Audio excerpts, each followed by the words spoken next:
Hello, everyone. Welcome to another episode of Debatable with your hosts, Nina and Kyle. Today, it is just me, and I am joined by Riv Aquino. Riv is like pretty well known. I'm sure you've heard of him somewhere before. So they were the champion of ABP in 2023. They have been the CA of multiple tournaments. They have a strong connection to environmental advocacy, which we will discuss a little bit more later. They mentioned here, and they sure to include that they've been undefeated in laser tag since 2016. I'm curious, Riv, why 2016? Is that when you started? Is there like a dramatic moment that you lost that you hold a grudge against? Because it seems very, very specific. Oh yeah, I think 2016 was when I really became the main character at laser tag Mm. and just became unstoppable. So that's why. You also mentioned that you have a secret YouTube channel that has 5 times more views than Luigi's. I have a little fun fact here, which is that a lot of people have messaged me personally to ask if I can link the channel. And I'm just like, no, man, I don't even know what the channel is. I don't know what it's about. So I feel like behind the scenes, there's like an ongoing search for this mysterious Riv channel. How do you feel about that? That's interesting. I didn't think that people would care that much. I just wanted to flex that because it's not even a debate related channel. So I'm not going to reveal the channel Mm. either, but I will just say that it's not a debate related channel. It's just something that during the pandemic became a big hobby. And then after, it didn't really, yeah. All right. Well, talk about your environmental advocacy. So I've done a bit of my research, right? I guess you could call it a little bit stalking, but like you're known in the community for your environmental advocacies outside. And I want to ask, like, what particularly drew you to that? Yeah, so ever since I was a kid, I've just loved being out in nature. So I always used to hike with my family. We'd always go to the beach. I used to snorkel a lot, free dive a little bit. So I always loved the environment. I never really thought that it would be, what I would study, but I was also, a science kid from the beginning also. So math, more of biology and geology. But as I grew older, I realized I'm doing this debate thing, which has to do with social science, but I also still have a knack for the natural sciences. So what's a field that has some form of intersection? Ultimately, environmental science became, that kind of interdisciplinary field to study. And since Ateneo offered it, I was like, okay, might as well. Actually, it's a big factor as to why I chose like my eventual choice for my college is because Ateneo is the only college that offers environmental science, and not that many people were taking it. So I was like, okay, I'll do it. Seems fun. So I really appreciate that you created this environmental motion set for us. We're going to talk about each motion for the benefit of the participants. So our first motion has an info slide. It says that over 1,000 multinational corporations have set science-based targets to reduce their carbon emissions. Some have committed to net zero targets, while others have not, instead having targets to lessen their emissions. So the motion reads, this House believes that the environmental movement should oppose all multinational corporations without net zero targets, regardless of lessening targets. I guess my first question here is like, what does it mean to have net zero targets, and how has that been different from just the goal of lessening their emissions? Because I'm imagining when a company lessens their emissions, right? They're not being super unfair about it because there's a tendency for teams to argue extremes. So I really do Definitely. imagine some debaters saying, oh, but if you reduce your target by 2%, then you're still abhorrent. But I don't think that's a realistic portrayal. So what does it look like right now to have net zero versus, committing to less emissions? So net zero is really to have a target for a certain point in time in which you will have, net zero emissions. So obviously there's not a single company in the world whose target is to have net zero emissions by next year or anything like that. Most companies' net zero goals are 2030, 2035. And I think especially because the motion explicitly states multinational corporations, these are corporations with the capacity to go for net zero, right? Like you can definitely argue that they are capable of committing to a net zero target, not even in the next 10 years, even if they want to set it to 15 years and say by 2040 will be net zero, in line with certain nations, then that's fine. As long as they have that kind of goal, that's what's important. So that's, yeah, really to have net zero carbon emissions. People might think, how do you have zero carbon emissions? That doesn't mean obviously that you won't consume any energy or you won't have any waste, but it means that you are either offsetting your carbon emissions by investing in environmental protection, planting trees, buying up forest land, or you are directly reducing your emissions by like shifting to renewable energy, or using your waste, recycling your waste, using biofuels, etc. And because of that, that lessens your carbon emissions, and you might be able to generate excess energy, excess rainwater that you can use and sell back to the energy grid, and therefore to make your carbon emissions zero. Vis-a-vis just reducing your carbon emissions, like I said, just cutting down in any form on your emissions. So I agree that it is a bit radical to oppose all corporations without a net zero commitment. I guess that's part of the motion, right? So it's asking about whether the environmental movement should adopt a strong stance. I wouldn't call it a radical stance, because there is matter that suggests that multinational corporations are capable of doing it, but definitely adopting a stronger stance versus a more, lenient cooperation-based stance with corporations. And so, yeah, I think that, the reason why I'm setting this kind of motion is it's kind of like a current day version of, the classic environment versus economy debate, right? So even if multinational corporations can hit net zero, is that actually good for the world, right? Does that affect people's jobs? Does it affect the services and goods that they provide? Versus the other side, which really just weighs that against, well, one, the side that suggests that you should oppose all multinational corporations would suggest that, one, no, it doesn't actually hurt people's jobs or the goods and services. It's just the greed of corporations that's stopping them from committing to begin with.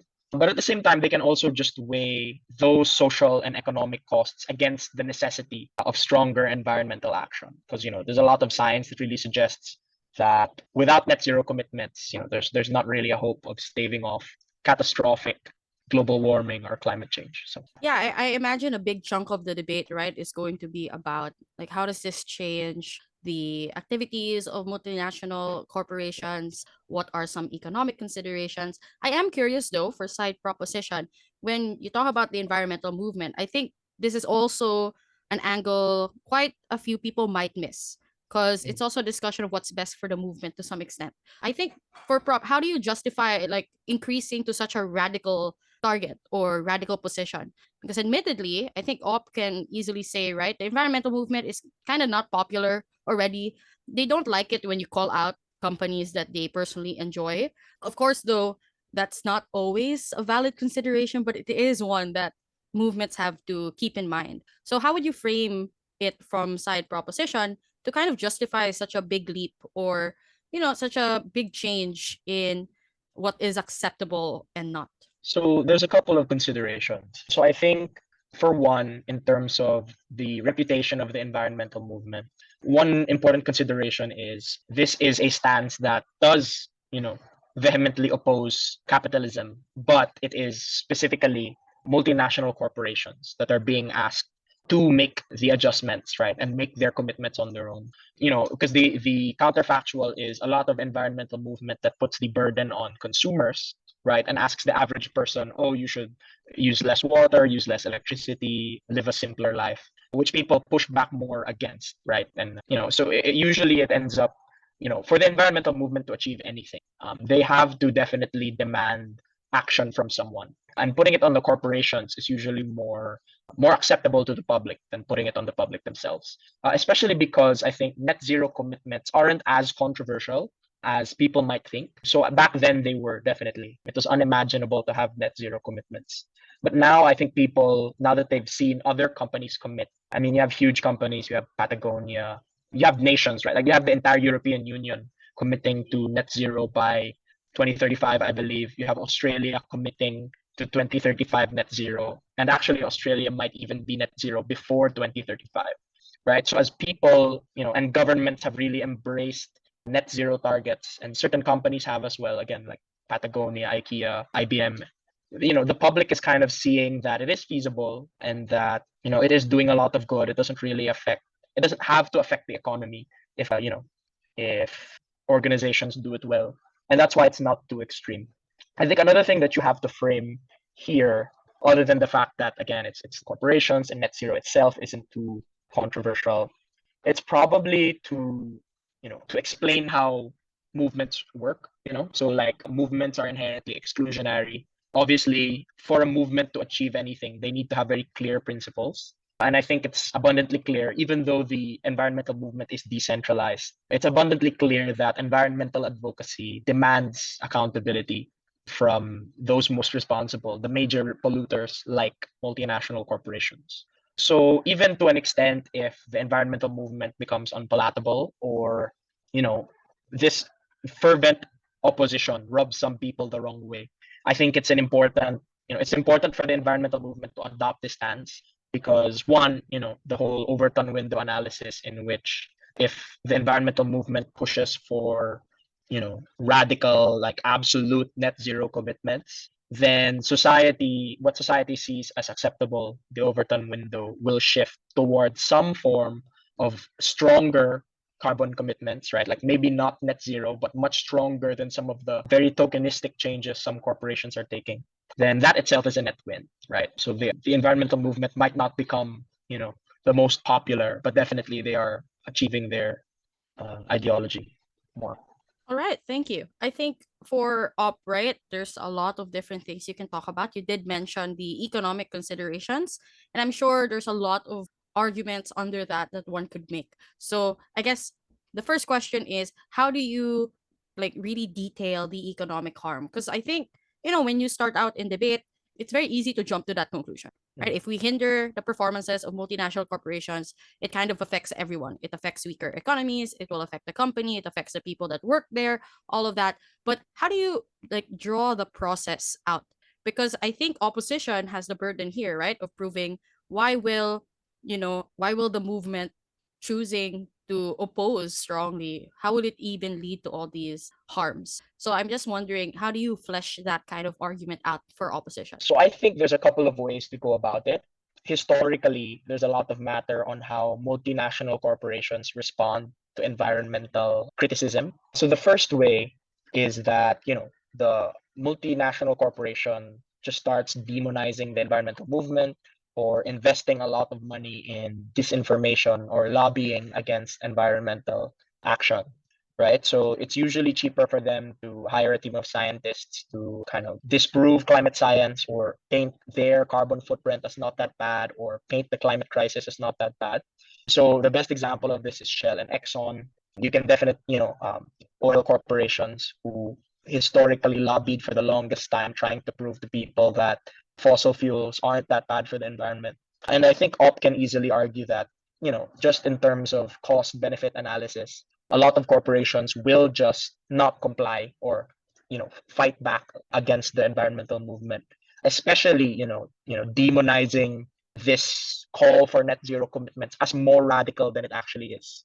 Right. So even as I told you earlier, Gov can argue, oh, it's not that radical. Yes, but the multinational corporation's media machine can argue that it is radical and unreasonable, and convince people of that. So that's one way that OP can illustrate it, that it backfires. But the second thing, right? So what I would paint as the best case on OP for Gov, Gov's best case is, okay, sure, multinational corporations comply, they commit to net zero targets, but while still trying to protect their bottom line, their profits, they will try to pass the costs of going net zero to the consumer, right? So the way that corporations would do this, obviously you don't explicitly charge it to your consumer base. But for example, you have a energy corporation, or a fuel corporation that's trying to shift to renewables. As you are investing in infrastructure to extract or produce renewable energy, shifting away from oil, while you're decommissioning your fossil fuel plants, you just add in a bunch of taxes to the electricity bills, or to the gas bills of a bunch of consumers. And so, yes, you are transitioning to renewable energy and achieving net zero targets that way. But you are passing all the costs on to consumers who suddenly can't afford gasoline, can't afford fuel, can't afford their utility bills, and so their lives suffer. When they can't afford these things, then the economy stagnates, right? People can't get to work on time. People, obviously the costs of businesses that rely on fuel go up. Lots of small to medium businesses go out of business, all because of corporations, fuel corporations, passing the costs on to consumers. I guess a good example of this is, which, have made their own. Okay, should I do this? Should I criticize? Well, anyway, I'll decide after. But you have whose medium machines would state, okay, if we increased our share of renewables, that would increase everyone's electricity bills by at least 5%, right? And obviously you don't want that, right? So they say, oh no, that's why we're not adopting renewables. When in reality, climate scientists have, that the cost of renewable energy should not be that much more expensive than fossil fuels. In fact, after some initial investments, renewable energy is cheaper to produce than fossil fuels based energy, especially because they are running out. Since fossil fuels are running out and prices are, and you have countries like Saudi Arabia and Russia controlling the price of fuel, making it, artificially increasing it by scaling down their oil production.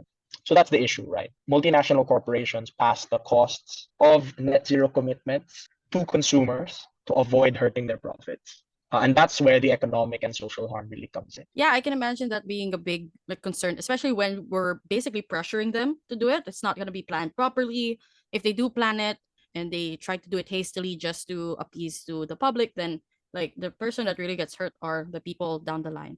All right, I think we've discussed this emotion. I wouldn't say fully because there's so much more, right? But this is Yeah, a definitely. lot of I guess it's a lot of content for people to consider. I'm sure you covered some things that give a lot of our participants more things to research and think about.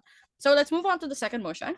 The second motion reads with an info slide that says graphic warning labels inform users on the risk or harms associated with using products, along with a picture that illustrates these risks or harms. For example, cigarette warning labels list one or multiple illnesses associated with smoking and show a graphic picture of someone with the illness. So the motion reads this House would mandate graphic warning labels for animal based non food products. So for example, fox in cage for fox fur coats, cow in line at a slaughterhouse for leather productions, etc. So I think, right, this debate is more like a natural extension of things that we kind of already do, especially with like smoking and Yeah. maybe even some alcohol products. I've noticed in other countries have those kinds of warning labels already. My question here is, what do you think is the context or urgency that brought about this kind of idea or motion to begin with? So there's a couple of things. I think one angle for the debate is animal rights. So, the problem with some environmental motions is that it's always about humans at some point at the end of the day.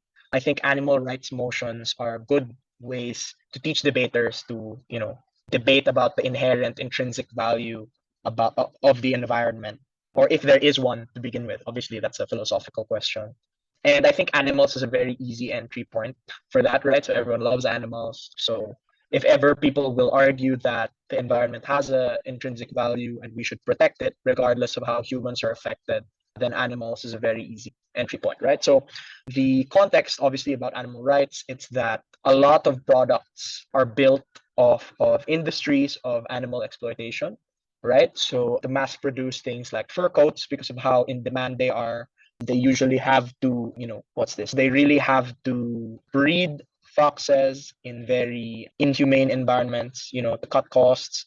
They're not in natural environments their whole lives. They're in cages. They are force fed, more, you know, more food than they would obviously naturally need, to the point that it's very discomfortable for them.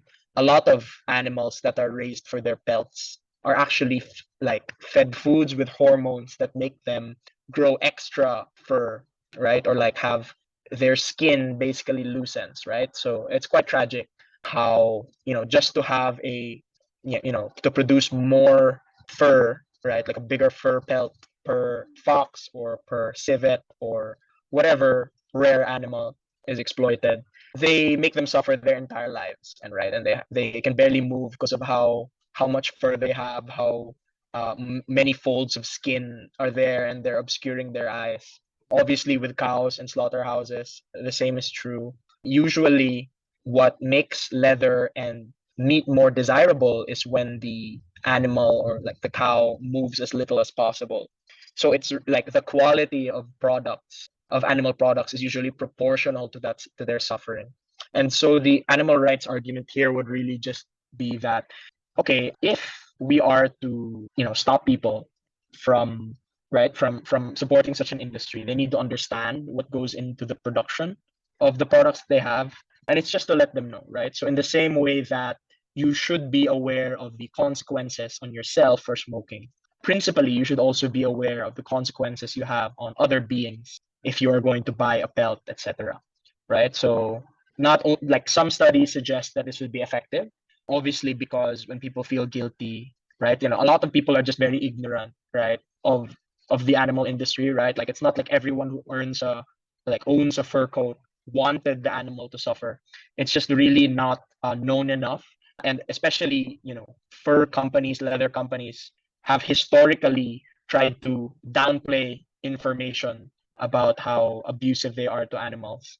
So that's why now you're kind of holding those corporations accountable too, right? So if they want to profit off of the suffering of animals, they have to show people what suffering they are doing, and that will probably decrease demand for the product somewhat, and also kind of raise discussions about the ethicality of these companies to begin with. So for example, if you were to use smoking as a parallel, I think Marlboro, before was able to build this brand about how, Marlboro is an experience. You're more of a man if you smoke these. You're more of an American if you smoke these. But all of a sudden, when you had to put, these warning labels, not only were people viscerally disgusted with seeing, those images, when they associate those images with smoking, that it's a bad thing. But secondly, people were definitely, calling Marlboro out much more and demanding more transparency for them. And I think Marlboro did do that kind of thing. So that's the animal rights side. Obviously, OP has arguments there in terms of, no, when people are grossed out by this, that's not necessarily that they would actually, stop consuming it, because, leather products, fur products are such an important part of people's lives. There's also some studies on smoking that would suggest that graphic labels don't actually help as much as they do, as people think that they do. And it just really just stresses people out, right? So stresses people who you can argue are, dependent on a product because of the product's marketing. So why are you subjecting the buyers to all of this distress when it's the corporation's fault that the corporations made them desire these products so much to begin with, right? So that's the animal rights part. The other argument, which I think would be a bit harder to find, but I think people should be reading up about, is that it's really important for the environment, not just for the morality of it or for the quality of lives of animals, but for the environment as a whole and even the economy, right? Like it's very taxing to raise these animals, right? It's very hard to justify the resources that we invest in raising cows, for example, especially cows, the ones that are bred specifically to have high quality leather. The resources and space that are used to raise these endangered animals for their pelts, right? It's really just very superficial and unnecessary, especially because synthetic furs, synthetic leather is becoming better quality than ever, and it costs way less resources to produce, right? So at a time when, in general, society is thinking, oh, we should save resources, we should save energy, what are unnecessary things that we can eliminate from our lifestyle? Luxury products, right? So genuine leather products and fur products are definitely the kinds of products you'd probably can justify should be sacrificed, right, for the sake of conserving resources. So those are the two angles you can have. Yeah, I think very strong angles from both sides. I am curious though, if you were in opposition, how do you weigh against government? Like I think government has a very strong angle here about, the suffering of animals, animal rights. And while I do agree with ops angle as well, talking about like the lack of necessity, I think it's kind of hard to win if the debate becomes very centered on like the animal rights. Is there a way to win that angle, or do you think it's better for op to just focus on something else and then like prove in the debate that those issues are more important? Yeah, so I think in a strategic sense, I think you would start by attacking the mandate. I think that non-voluntary creation of graphic warning labels is something that companies would likely not respond well to. So for example, the way that smoking companies responded to mandatory warning labels in the past, sometimes they use those warning labels with as much liberal, they took as much creative liberty with it as much as possible. If you look at the graphic warning labels in France, for example, some of them are actually, they actually make smoking look cooler than it actually is. And so I think op has room to say that they're not going to be effective, and corporations are also, yeah, there's just a lot more room to say that corporations can probably use this and make it even worse, right? They can use it to, when you put an animal on the product, there are ways to spin it as more glamorous in a way, like a picture of a fox, etc., in a cage.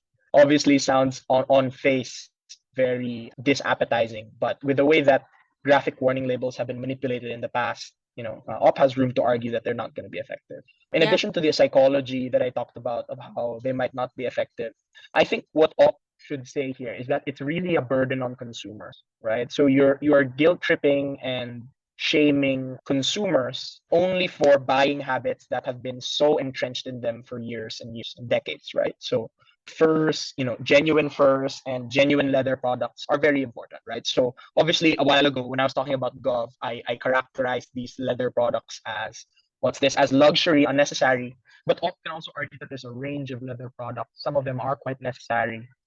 So the properties of leather in terms of the quality that it brings, and also how dependent certain countries' economies are on tanning leather. I think Op can also argue that this disproportionately affects certain countries and demographics, right? So agricultural sectors, places in the South in America, for example, these countries which are dependent on animal-based products. Yeah, the livelihoods being disproportionately affected and consumers, bearing the burden. When in reality, the political capital that goes into making these graphics warning labels could just go into mandating corporations, right, to just like scale down their production of genuine leather, etc. Right? You can definitely argue that.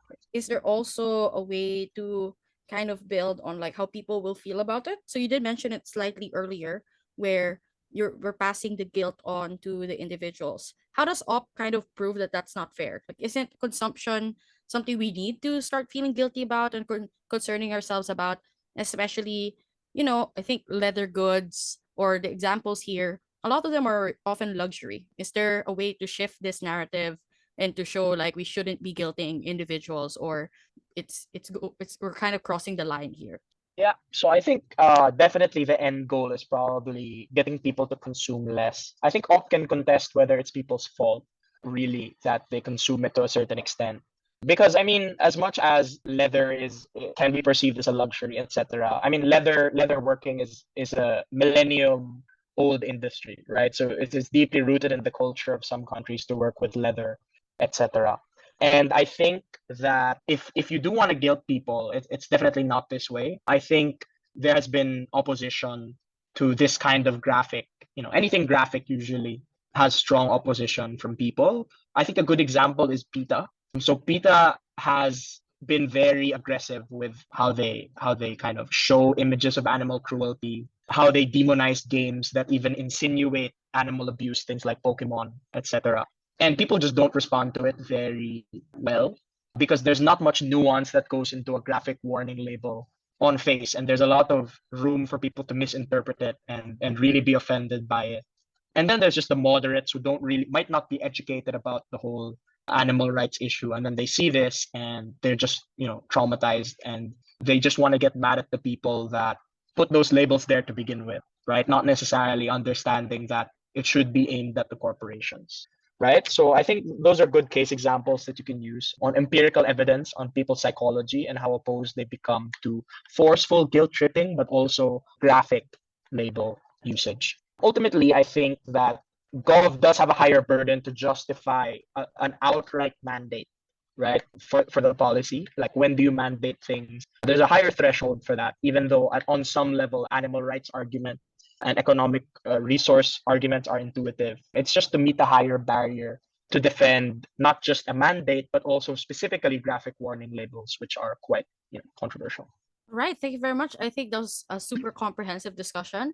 There's a lot of angles here that I'm sure debaters can elaborate on. And like the thing with debate, right? You don't have to run every single one, right? I think that's a misconception a lot of Yeah. debaters tend to have.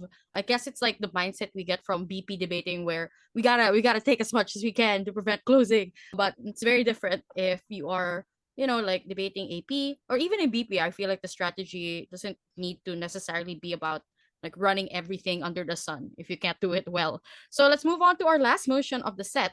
It reads, this house believes that environmentally friendly product trends have done more harm than good. Personally, I have a lot of strong feelings about this. So Mhm. I think this is, correct me if I'm wrong, it's just like related to the rise of like the tote bags and the tumblers and the Yeah. Stanleys, etc. Yes, Ross, etc. Yeah. Yeah, yeah. All right. So I guess the context here, I'm sure if anyone's chronically online or even out and about, they can kind of have a grasp of what this discussion is going to be about. So I guess we can jump right into how would you prop this or how would you run this on side government?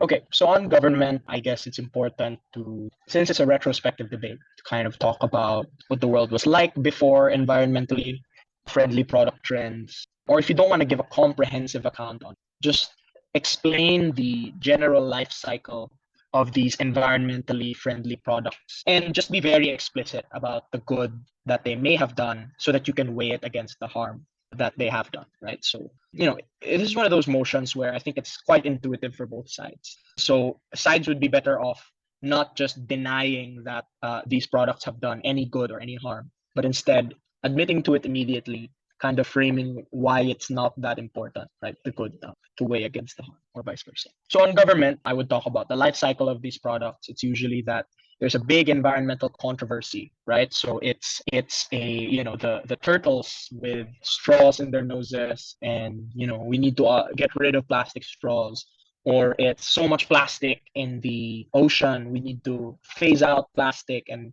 create alternatives to all of those products. And then some kind of product comes out and then proclaims itself as the solution, right? So you have the metal straws, you have the Stanley cups, right? Like just so many products made of something else, but ultimately take up so much. For example, a metal straw. Sure, it's not made of plastic. It still takes up a lot of resources because you need to mine the metal to make them. Producing them in factories produces carbon emissions. When so many companies jump in on the trend, they overproduce one of those products. So you have so many metal straws and usually haphazardly designed. So some of the metal straws are packaged in plastic bags, completely defeating the purpose. And that's because it's a trend and companies jump on it haphazardly without understanding the environmental science behind it. And it's not entirely the fault of corporations. Obviously, the consumers are also at fault when they see the product trend. They buy up so many of them to give to their loved ones as gifts. And all of a sudden, everyone has 5 metal straws that they use for a couple of months. And when it's not trendy to post about it or to give it as a gift, suddenly you stop using it because it's a hassle and the products weren't really designed to be intuitive for users to begin with, right? Which is why people eventually stop using them. And then they move on to the next trend, right? Like they buy up the next environmentally friendly product, which contradicts the whole point of environmental advocacy, which is to consume less, right? And then later on, only later on, when scientists have the opportunity to study these products, the people realize actually that product was really bad for the environment. So metal straws, for example, the amount that it contributed to mining was crazy, right? So the production of metal straws in the Philippines coincided with a massive increase in mining in Palawan. And when you mine, obviously, what do you have to do? You have to destroy a forest so you can dig the hole. You have to toss away the rocks, right, surrounding the metals, which are contaminated with metals, and you pollute a river. And yeah, generally rinse and repeat. That's how environmentally friendly product trends go, right? So everyone buys it up way too much. They end up not using it, and there's a secondary environmental harm that nobody thought about because they were so quick to jump on the trend. And do people really care about the environment after everything? That's debatable, right? So Yeah, I think for prop, right, it's very easy to run the external damages angle. I did hear about that issue in Palawan, and I know that, I think, for example, people who collect Stanley Cups, like you don't need that yeah, many. I feel like it kind of becomes capitalist in a way, and it's a way for a lot of brands to sort of just jump on the trend, stay relevant, and they yeah, use it to sort of greenwash themselves, which is a term I'm starting to see more hmm debaters use, which I'm yeah. happy about. Thankfully, yeah. Yeah, it's a really good concept. But for op, right? I think how do you recover from that kind of proposition case? I think there's obviously going to be an angle about raising awareness and why, on an Mhm. individual level it might be good. But if I were against you and you use that matter about like Palawan mining. How does OP recover from that? So I definitely, it might sound counterintuitive, especially because I loaded so much framing into the matter that I just spilled. But I think what opposition needs to do is really ground the debate more in reality and kind of separating what is inherently the fault of the environmental trend from what might just be capitalism doing its thing, right? So I think what the frame should be from opposition is one, people don't really understand. I mean, you need to understand how little people cared about the environment and how limited people's attention spans were for things like this, right? Such a long-termist issue as environmental protection, such a such a a movement that demands so much sacrifice from you, right? Something that demands you to alter your consumerist lifestyle. It's pretty hard to imagine a world in which environmental protection goes mainstream or environmentalism goes mainstream unless it's in the form of these environmental trends, right? So there's always a liberal pro-environment, like deep green tree hugging, if you were to use that word, group of people, right? But for the average person with very busy lives, it's hard to say that they would be able to jump on the environmental movement if it weren't for these trends, right? So one way I would go about it is to say, well, yes, people are over collecting Stanley Cups, over purchasing trendy metal straws, right? But before the environmental trend, you would do that anyway. You'd collect something else, which has absolutely no, social significance. You can also, obviously, you don't want to run the argument, which is just generic. Oh, any publicity is good publicity because people just start talking about it because discourse occurs. But I think that when a product is inherently pro environment in its marketing, right? That's when you give a platform to environmental experts to actually weigh in on it, right? So the reason why even the most like radical or liberal environmental organizations will lean into these trends sometimes, right, is because they understand more than anyone how hard it is to grab people's attention, right, and not to be painted as villains, right? People who are opposed to people's lifestyle, opposed to people's enjoyment, which is what corporations brand them as, right? So when there's a clear way in for environmental movements to discuss, yeah, so it's a massive help for these environmental trends, one, to infiltrate the mainstream consciousness, environmental advocacies. But even with the harm that these trends have done, it took this long for the environmental movement to have a say in discussions on products, for there to be a market of environmental products where the standard keeps going up, right? It's still a definitely a huge stride in a world where sustainable development happens, right? So I think, for example, right, like as much as the well-known examples are the Stanley Cups, the metal straws, you can also talk about the first inverter cooling units, right, like before, air conditioners obviously were destroying the environment because of the ozone, etc. Suddenly the first air conditioning unit that eliminates CFCs, which are the chemicals that destroy the ozone, the first one that uses less energy, right? Like, are they overclaiming their environmental benefits? Probably, right? But suddenly people care, right? And look how far we've come now, right? Like, there are suddenly air conditioning units that use 1/20th, 1/50th of the energy that air conditioners 5 years ago used, right? When environmental trends catch on in fast moving tech spaces, that's when these products are subject to the fast innovation in the tech scene, and therefore genuine environmental products come about after a few waves of greenwashy products. The same can be said about products made of recycled materials. So I think, yes, you had the metal straws, you had the Stanley Cups, you also have the bamboo mugs and the bamboo straws, which I think are genuinely quality, well thought out environmental products. And it's hard to say that these could have come about without the failures of environmental products at the beginning. You also have a big diversity of products, right? So a bamboo straw, you have to use it about 50 times for it to actually be, for its environmental cost to be refunded. Probably not a bamboo straw, like a metal straw. You have to use it way too many times to be realistic to refund its environmental harm. But you also have single-use disposable straws, right, which fit into people's lifestyles, made of cassava, made of these products that are very low cost, environment, like agricultural byproducts, right? So when you make sugarcane, you take the husks, you turn it into straws, right? And that's just, it's not even producing more waste, it's lessening waste because you're actually putting the waste products of sugarcane to good use. I'm going into examples here, but generally, if people read up about it, I think there's a lot of genuine innovations that have come from these harms, from these trends. And I guess the debate then becomes about weighing the cost of all of these initial failures against the hope that eventual successes have brought.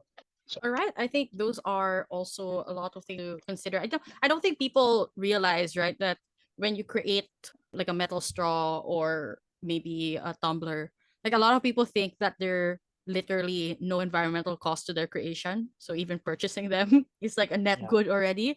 I don't think people realize like you have to use it for it to have a significant return. So I'm not sure about the number. Would you know? Like I know tumblers also have like a number of how many times they need to be yeah, used or how long. So I know for metal straws, right, it's a little smaller, but for tumblers, they're much, much bigger because they use like a lot of the insulating metals as yeah, well. yeah, a lot. Yeah. And then like I think a lot of companies are just constantly churning these things out. Like for example, Starbucks, which, you could like or not like for many reasons. But it seems like every season they have a new collection and then they're just kind of rotting on the shelves. It's kind of sad. Yeah. Yeah, all right. So those are our three motions. Before we wrap up though, we have one final question, which is what advice do you have for people who are, struggling with environmental motions? I think a lot of them associate environmental motions with like knowing a lot of science and Mhm. knowing a lot about economies, because that's often what the discussion ends up being about. Is there a way or a tip that you have for people to be less intimidated and to also improve in the process? Yeah. So, well, the first disclaimer I want to put before I give tips is that obviously there's no way around reading up a bit more. So, I think that, yes, it's intimidating. Same with IR motions, same with economics motions. But there are just, so many developments in the environment space that I think you really need to know a bit about just basic environmental concepts and current events to debate these motions properly. Because just like economics motions, I think they are very intuitive to one side if you don't read up enough. And you really need to read up to make these motions more balanced. So if I were to advise people how to consume environmental content, there's a lot of YouTube channels that do it pretty well. Usually the international relations, the IR matter channels like TLDR News, like Caspian Report already discuss these topics quite well in a digestible way. And that's because environmental issues such as around resource extraction, right, around electric vehicles, around rare earth metals are intertwined with international trade, since these are really going to become a part of the future. So you have to read up. There's definitely ways to be time efficient with how you matter load on these things. The concepts that are intertwined with international relations and economics are usually enough to get by environment debates. And so those are the ones you should watch because they are very time efficient. You can also matter load for IR and econ at the same time. So that's the first thing. I think the second thing is to be more disciplined, right? So a second tip is to be more disciplined with how you prove certain arguments in environmental motions. So I think that there's such a high standard of proof in debates when it comes to finance, when it comes to econ. Everyone has their three structural reasons down.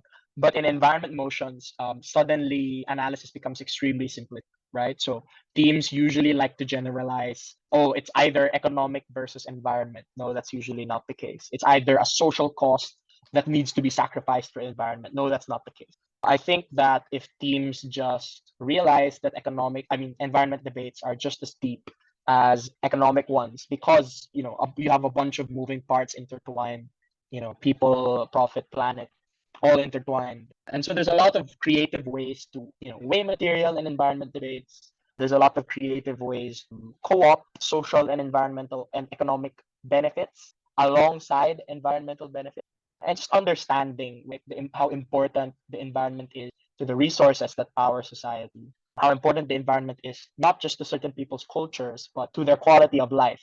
I mean, look at how hot it is in Manila right now. I'm sure everyone can relate to that, right? Like it's very clear how environmental issues affect our daily lives. And I think if people draw from their personal experiences, bit more as well as matter, then you'll be able to find more creative ways to not just weigh material, but also build your cases with more structural reason. Yeah. So my last tip is also just not like the way that you characterize actors and incentives also needs to be a bit more disciplined. Usually debates become about look for someone to blame, right? Like they try to put the burden on corporations, they try to put the burden on governments, they try to sometimes accuse it, rich people of being at fault, not poor people who can't adapt. And that's true, obviously, right? Like the blame and accountability that each actor in the world has for environmental issues is definitely not equal, right? But I think teams need to be smarter and more realistic about how they provide incentives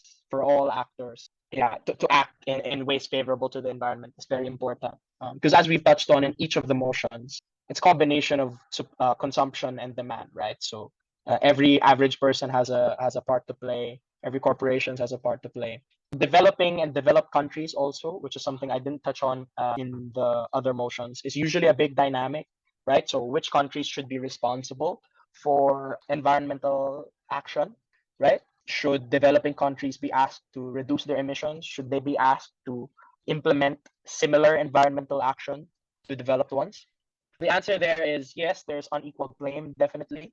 Developed countries are more responsible, but the reality is that developing countries are the most affected by environmental concerns, right? They're the countries that are most agriculturally dependent. They're the countries with the worst urban planning and have the most floods, the most droughts, the most property destruction when a natural disaster, which has been strengthened by climate change, hits them. And so the reality is that developing countries may have to act alongside developed countries if they are to save themselves. And there are definitely ways for environment for developing countries to still save themselves, even if developed countries don't really. But at the same time, obviously, I don't think it should be as doom and gloom about developed countries. I think they are quickly realizing how profitable it can be to move into, green technology. The biggest example is China, who has $1 billion electric vehicles industry. Of course, that has, a bunch of economic issues associated with it. But definitely, I think the way that teams characterize actors is too one dimensional. There is a lot more depth to it than it seems. And so teams should always make an attempt to align each actor's incentives with environmental protection because everyone has a part to play. And debates are much better if people debate it like that. Okay, I hope that makes sense. I don't know, very broad, but yes. Yeah, I'm sure, like, a lot of people, they ask for debate advice. Rarely do they know what exactly they're looking for. So I'm very happy that you spent the time to give like a very comprehensive and thorough, I would say, like discussion on how to approach environmental motions that apply to so many other debates as well. So that wraps up our episode for today and our post-debate analysis for this education, oh, not education, this environment round. Thank you very much, Riv, for making the time today and for giving us your emotions. We really appreciate it. Thanks so much for having me, Na. I love what you guys are doing here, and it's my pleasure. So thanks. Yay. All right, let's wrap up. Bye bye. See ya.